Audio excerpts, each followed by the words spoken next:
ist mir egal. Da Trolle den Katin und ich hab früher uns immer was zu checken. Das sind faule Gürtel, Hamster, Peter und der Freddy und der Becher.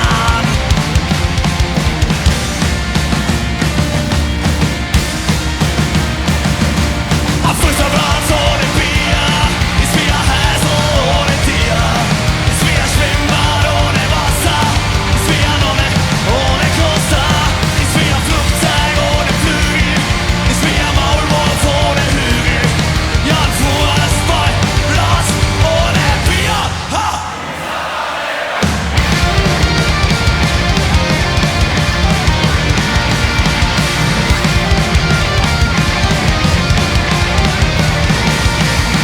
Letzte Woche am Fußballplatz war ich mit meinen Freunden, es war eine Sause. Und wann es mit vorbei ist, da ist das ganz fix, ich geh noch nicht nach Hause. Meine Haare und ich, wir bleiben ewig sitzen noch in der Kantine. Man kann sagen, was man will, doch wenn's ums Saufen geht, da haben wir für Routine.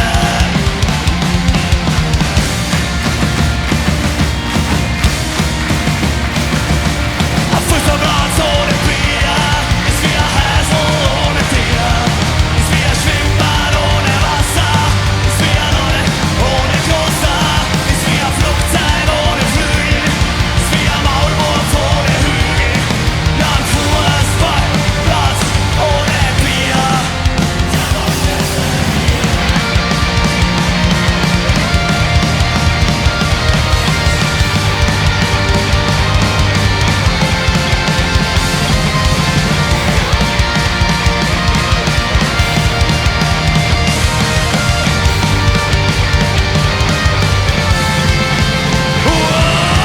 Fußballplatz ohne Bier ist wie ein Häsel ohne Tier. Ist wie ein Schwimmbad ohne Wasser, ist wie eine Nonne ohne Kloster. Ist wie ein Traktor ohne Hänger, ist wie ein Parkvan ohne Sänger. Ja, ein Fußballplatz ohne Bier gibt's aber auch nicht mehr. Fußballplatz ohne Bier ist wie ein Häsel ohne Tier. Ist wie ein Auto ohne Reifen, ist wie ein Zebra ohne Streifen. Ist wie ein Fassel ohne Boden, ist wie ein Zustier ohne Hoden. Ja, ein Fußballplatz ohne Bier gibt's aber auch nicht bei mir.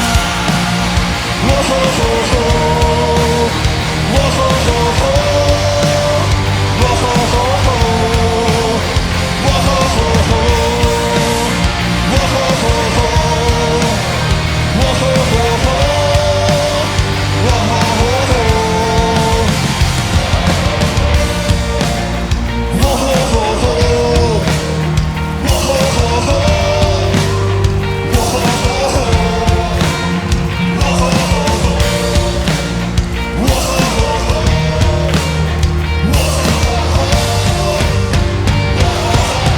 aber jetzt auch! Ein Fußballplatz ohne Bier ist wie ein Häsel ohne Tier. Ist wie ein Schwimmbad ohne Wasser, ist wie eine Nonne ohne Kloster. Ist wie ein Flugzeug ohne Flügel, ist wie ein Maulwurf ohne Hügel. Ja, ein Fußballplatz ohne Bier.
Kommt gut auf auf die Aftershow-Party und dann kommt's gut haben. Das war Tobias wie ein Simmering. Danke für das fetteste Konzert aller Zeiten. Bis dato!